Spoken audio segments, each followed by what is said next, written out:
1978 et 1993, dont près de 50 000 versions cabriolet, produites à partir de 1986. En parallèle, 1984 restera comme l'année de présentation de la 9000, au style plus classique, plus européen.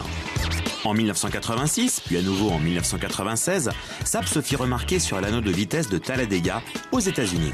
La première fois, 100 000 km furent réalisés par une 9000 turbo à la moyenne de 213 km/h, et la seconde fois, ce sont 40 000 km qui furent abattus par une 900 turbo à 226 km/h de moyenne. La réputation de Saab est également passée par la compétition, où certains pilotes célèbres, comme Eric Carlson, le beau-frère de Stirling Moss, ont écrit quelques belles pages de l'histoire de la marque dès le milieu des années 1950, avec des moteurs de temps, puis des moteurs 4 temps, comme ce fut le cas lors de la légendaire East African Safari de 1965, face au Peugeot 404, entre autres. Aujourd'hui, Saab a dépassé 4 millions d'unités produites depuis 1950. Un score qui ne cesse de s'accélérer. Songez que le premier million n'a été atteint qu'en 1976, le second en 1987, le troisième en 1997 et enfin le quatrième en 2005. Le cinquième ne devrait pas tarder.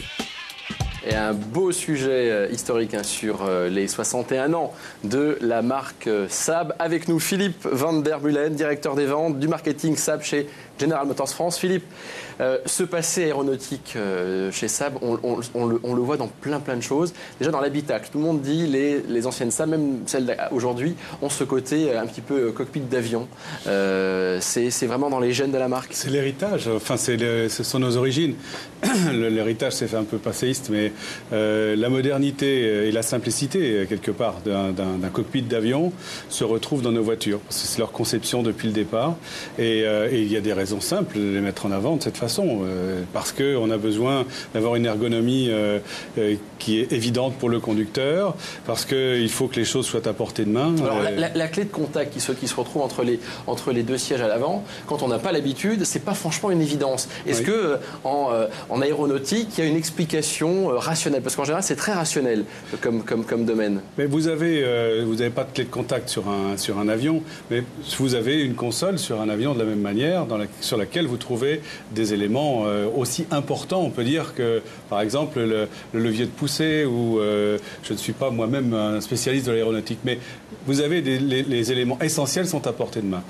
En ce qui nous concerne, il y a deux raisons. Le côté pratique, et puis aussi parce que mécaniquement, nous avions, avec cette position de la clé, ce qui est toujours le cas d'ailleurs, le verrouillage de la boîte de vitesse qui rendait nos voitures quasiment involables. Voilà. Donc et en plus, d'un point de vue ergonomique, c'est une façon d'éviter, en cas d'accident, les blessures sur les genoux, par exemple. Oui. On dit en général que de Saab, il s'agit d'une marque d'ingénieurs. Qu'est-ce que vous en pensez? Je suis tout à fait d'accord. Il y a énormément de choses. Vous avez félicitations en tout cas pour ce film qui retrace très bien la vie de notre marque.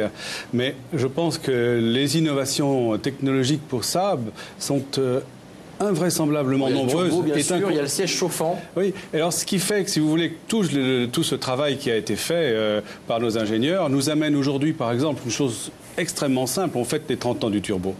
Mais lorsque Per Gilbrand et son équipe a commencé à travailler, on peut dire, vraiment nuit et jour sur la thermodynamique, il avait déjà en tête la capacité de turbo à s'adapter à des moteurs plus petits et qui voient aujourd'hui leur traduction d'une façon merveilleuse avec l'utilisation des moteurs de petite cylindrée et de carburants alternatifs comme l'éthanol.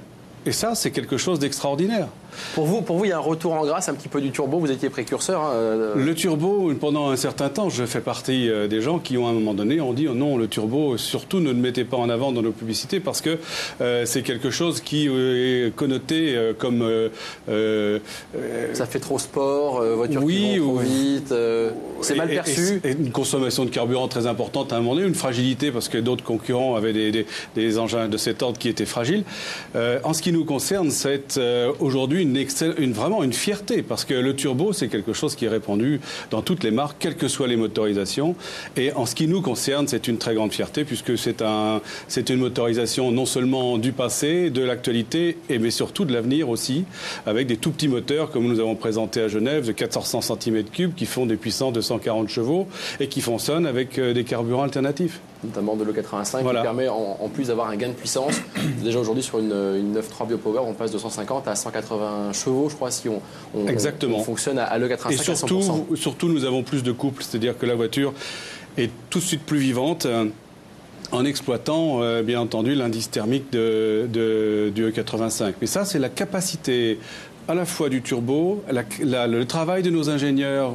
Vous voyez, ce n'est pas une tarte à la crème de dire que nous sommes l'héritage aéronautique. Le calculateur électronique de nos voitures en découle directement. Votre émission Direct Auto se termine avec